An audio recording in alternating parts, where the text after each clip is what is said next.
नमस्कार विद्यार्थी मित्रांनो, माझं नाव अरविंद सिरसाट आणि आपली इंजिनिअरिंग मध्ये परत एकदा तुमच्या सगळ्यांचं खूप खूप स्वागत आहे. बघा, महाट्रान्सको ई ट्रान्समिशन याचं जस्ट आपण पेपर अनालिसिस दिलं होतं. मागे मी एक व्हिडिओ टाकला होता ज्याच्यामध्ये एक्सपेक्टेड कट ऑफ विषयी बोललो. त्याच्यानंतर एक कमेंट काही येत होता की सर, एक्झाम कधीपर्यंत रिझल्ट लागेल. आय नो हे थोडंसं अर्ली होईल तुम्हाला सांगायला, पण मी रिझल्ट तुक्का मारून नाही सांगणार आहे. रिझल्ट डेट जी आज आपण थोडीशी डिस्कस करणार आहोत, कधीपर्यंत रिझल्ट लागू शकतो. याचं कारण असं आहे की भरपूर सारे मुलं जे जॉबला ऑलरेडी कुठेतरी वर्किंग आहेत.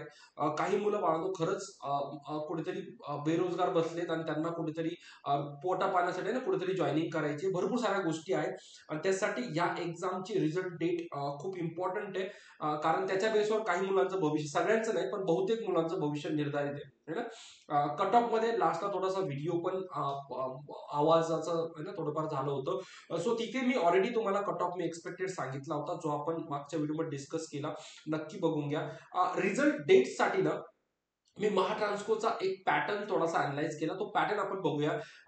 शुअर शॉट तो पॅटर्न जवळजवळ लास्टच्या 5 ते 6 वर्षाचा पॅटर्न आहे एक्झाम डेट आणि रिझल्टचा. आणि तोच पॅटर्न 5 ते 6 वर्षापासून फॉलो होतोय मागच्या. सो पुढेही हा पॅटर्न फॉलो होईल याचे दाट चान्सेस आहे. ऑब्व्हियसली याच्यामध्ये प्लस मायनस होऊ शकतो, कारण मीच माझं स्टेटमेंट आहे की प्रत्येक वर्ष सारखं नसतो. पण एक पॅटर्न जर आपण बघितला तर एक्सपेक्टेड आहे की तो पॅटर्न ह्यावेळेस सुद्धा फॉलो होईल. राईट आहे. तर थोडंसं ते अनालाइज करूया की जी 29 डिसेंबरला एक्झाम झाली होती, कधीपर्यंत रिझल्ट लागू शकतो. क्लिअर आहे. बाकीचे जे मुलं आहेत ना, जे आम्ही जसं मागच्या वेळेस पण बोललो होतो की एक्झामचं प्रिपरेशन थांबू नका, हा रिझल्ट तर लागेलच. आपण सिलेक्शन होईल नाही होईल त्या नंतरच्या गोष्टी आहे. कोणी खूप जास्त कट ऑफ सांगेल त्या पण नंतरच्या गोष्टी आहे. मी जो कट ऑफ दिला होता, हायली चान्सेस बाळांनो कट ऑफ तिथेच पडेल.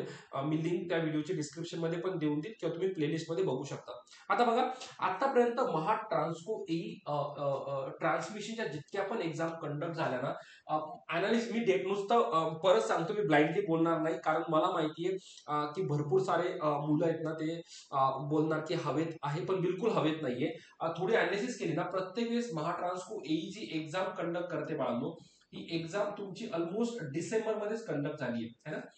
ही एक्झाम डिसेंबर लास्ट वीकला एक्झाम कंडक्ट होते. डिसेंबर लास्ट वीकलाच एक्झाम कंडक्ट होते. आतापर्यंत जेवढ्या पण झाल्या डिसेंबर लास्ट वीकला झाल्या. आणि रिझल्टचा जर पॅटर्न चेक केला तर आपण ना थोडंसं काही लास्ट इयरचा एक्झामचा डेटा बघूया है ना. लास्ट वेळेस ही एक्झाम 2022ला कंडक्ट झाली होती है ना. 2022ला एक्झाम डेट जर बघितली ती बरोबर 2024 बरोबर मॅच करते. 29 डिसेंबरला एक्झाम झाली होती. आणि ऑलमोस्ट 1 फेब म्हणजे जवळजवळ 30 ते 32 दिवस आहे ना. 30 ते 32 दिवस म्हणजे आपण याला 1 मंथ पकडून चालूया. त्यामध्ये तुमचा रिझल्ट डिक्लेअर झाला होता. रिझल्ट डिक्लेअर डेट जर बघितली 1 फेब होती. जर याच्यावर भरोसा नाही केला, म्हणजे मी याच्यावरून बोलतो की त्यांनी 1 मंथ मध्ये रिझल्ट लावला, पण जर याच्यावर भरोसा न करता तुम्ही जर आणखी पॅटर्न अनालाइज केला तर 2020ला है ना, 2020ला जर चेक केलं तर परत एक्झाम डिसेंबर महिन्याच्या 28 तारखेला कंडक्ट केली गेली. आणि परत रिझल्ट हा ऑलमोस्ट 30 दिवसानेच त्या लोकांनी लावला. 30 डेजचा गॅप होता रिझल्ट मध्ये. राईट आहे. चला, हा पण डेटा तुम्हाला वाटेल सर कोइन्सिडन्स झाला असेल, तर मी 2018चा पण कुठेतरी डेटा बघा. इथे ऑलमोस्ट 2 इयर मध्ये एक्झाम कंडक्ट झाली होती. 2018ला जी एक्झाम कंडक्ट झाली होती ना, त्याच्यामध्ये जर बघितलं परत एक्झाम ही डिसेंबरच्या 27ला कंडक्ट केली आणि रिझल्ट 29 जानेला लावला. म्हणजे ऑलमोस्ट तुम्ही म्हणू शकता परत 30 दिवस मागे पुढे. राईट आहे. तर या 3 वर्षामध्ये 30 दिवसाचा पॅटर्न फॉलो झाला. एवढंच नाही, मी आणखी थोडं मागे गेलो आणि थोडं मागे जर 2016ला पण जर आपण जातोय तर परत एक्झाम त्यांनी डिसेंबरलाच कंडक्ट केली. रिझल्ट ऑलमोस्ट 30 दिवस म्हणजे 28 जानेला त्यांनी परत काय लावला, रिझल्ट लावला. राईट आहे. आणि याच्या अगोदर आणखी 2 वर्षांनी गेलं तर 2014ला पण सुद्धा 25 डिसेंबरला एक्झाम कंडक्ट केली होती आणि 27 जानेला रिझल्ट लावला. म्हणजे ऑलमोस्ट परत 30 डेज. राईट आहे. हा पॅटर्न जर थोडा लक्षात घेतला, बघा 1-2 है ना, 1-2 जवळजवळ 5 वर्षाचा मी डेटा आणलाय. याच्या पूर्वीचा डेटा घेतला असता पण मतलब नाहीये. लास्ट 5 इयर्स सफिशियंट आहे. हा डेटा जर मी कुठेतरी अनालाइज केला तर महाट्रान्सको जनरल रिझल्ट एका महिन्यात डिक्लेअर करून देते. हा, जॉईनिंगला मे बी ते तुम्हाला डिले करतील, कारण त्याच्यामध्ये तुमचं डॉक्युमेंट व्हेरिफिकेशन होतं. त्याला पण एक प्रोसेस जाते. त्याच्यानंतर वेटिंग लिस्टचे कॅन्डिडेट असतात, जे कन्फर्म जी लिस्ट लागते त्या लिस्टमध्ये ज्या मुलांचे डॉक्युमेंट व्हेरीफाय होत नाही किंवा डॉक्युमेंटमध्ये काही फॉल्ट निघतो त्यांनाही थोडाफार टाइम मे बी भेटत असेल नाही भेटत असेल, तो एक झोन असतो. ते डिपेंड करतं, ते लोक रिक्वेस्ट करतात की ते जेन्युअन रिझन आहे याच्या बेसवर, मग त्यांना टाइम दिला जातो. त्यांनी नाही दिला तर वेटिंग लिस्टचा कॅन्डिडेट परत सिलेक्टेड लिस्टवर टाकणं ही प्रोसेस आहे. याला ऑब्व्हियसली टाइम जाईल, पण कमीत कमी जर या एक महिन्याचा पॅटर्न फॉलो झाला, तुम्ही शुअर असाल तुमचं सिलेक्शन झालंय की नाही झालंय आणि तुमच्या बाकीच्या गोष्टीसाठी तुम्ही क्लिअर होऊन जाणार. सो आपण होप करू शकतो की यावेळेस एक्झाम कधी झाली होती, आपली एक्झाम झाली होती 29 डिसेंबरला. तर आपण होप्स करू शकतो यावेळेस रिझल्ट मे बी तुमचा जॅनच्या 30 किंवा 31 जॅन किंवा किंवा और फेबचा फर्स्ट वीक, फेब 2025 चा फर्स्ट वीक या दौरान तुमचा रिझल्ट लागू शकतो. राईट आहे.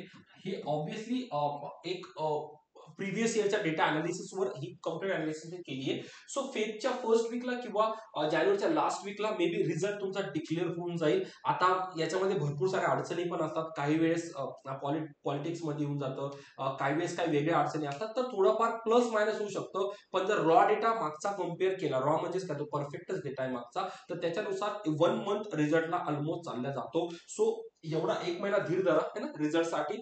आणि मी परत बोललोय की जे मुलं बाकीच्या एक्झामला कुठेतरी प्रिपरेशन करतात ते प्लीज करत राहा. राईट आहे. तर बाळा, छोटी अनालिसिस होती, याच्यावर तुमचं जर काही वेगळं मत असेल है ना, मी तर माझा प्रिव्हियस इयर डेटाने कम्पेअर करून तुमच्यासाठी सांगितलं. कारण असं कोणीही रॅन्डमली सांगू शकत नाही की रिझल्ट कधी लागेल, हे आपण प्रिव्हियस डेटावर असेल. तुमची काय अनालिसिस असेल तर प्लीज मला कमेंटमध्ये कळवा. आणखी काही तुम्हाला नवीन टॉपिकवर व्हिडिओज हवे असेल, कारण आता फ्युचरमध्ये तुमची एक अपॉर्च्युनिटी जी बीएमसीची अपॉर्च्युनिटी तुमच्या समोर आहे, तर त्याच्यामध्ये इलेक्ट्रिकल ब्रँच माझ्यामध्ये एलिजिबल आहे. राईट आहे. त्याच्यावर पण मी डिटेल व्हिडिओ घेईन की तुम्हाला ती बीएमसीची अपॉर्च्युनिटी, ज्यांनी फॉर्म भरला असेल त्या मुलांसाठी कशी ग्राफ करता येईल ह्या सिलेक्शननुसार. कारण त्याला मेकॅनिकलचा पण कंटेंट आम्ही अग्री करतो, पण तरीही तुमचा फायदा त्याच्यात. जर रिक्वायरमेंट असेल तर प्लीज कमेंटमध्ये सांगा, आपण बीएमसी वर पण डिस्कस करू. कारण अपॉर्च्युनिटी कधीच थांबत नाही, कुठे ना कुठे येत राहते. आपणच किती त्याला पॉझिटिव्हली घेतो आणि पुढे प्रयत्न करून सिलेक्शन घेऊन जातो, हे आपल्या पेशन्सवर डिपेंड असतं. राईट आहे. चला बाळांनो, हा होता एक शॉर्ट अनालिसिस. मला नक्की कमेंटमध्ये कळवा ही अनालिसिस तुमच्या काही फर्दर कमेंट्स आहेत का. चॅनलला नवीन असाल तर प्लीज सबस्क्राईब करा, व्हिडिओ शेअर करायला विसरू नका. नवनवीन अपडेट मी माझ्यापर्यंत देत राहतो. महाट्रान्सफरची कंप्लीट सिरीज रिव्हिजनची आपल्या काही टॉपिकची अवेलेबल आहे. ज्यांना क्रॅश कोर्स मध्ये इंटरेस्ट असेल फर्दर रिव्हिजनसाठी, तर आपली इंजिनिअरिंग ऍप्लिकेशन प्लीज डाउनलोड करून घ्या. त्याच्यावर तुम्हाला इलेक्ट्रिकल आणि इलेक्ट्रॉनिक्स अँड टेलिकम्युनिकेशनचा क्रॅश कोर्स प्रत्येक सब्जेक्टचा भेटून जाईल. राईट आहे. कॉम्प्रिहेन्सिव्ह कोर्ससाठी मी ट्राय करणार आहे, पण सध्या क्रॅश कोर्स हा सिलेक्शनसाठी वर्क करतो, म्हणून तोच तुम्हाला अवेलेबल असेल. टेस्ट सिरीज वगैरे पण आहेत. ज्यांनी विकत घेतला त्यांनी दररोज प्रॅक्टिस करत राहा. आपण अनलिमिटेड अटेम्प्ट दिलेत, जेणेकरून सिलेक्शनला हेल्प होईल. राईट आहे. चलता बाळांनो, तर ह्याच पॉझिटिव्ह नोटवर आजच्या व्हिडिओला पूर्णविराम घेतो. भेटूया नेक्स्ट व्हिडिओमध्ये काही नवीन टॉपिक सोबत, काही नवीन डिस्कशन सोबत. तोपर्यंत काळजी घ्या. बाय.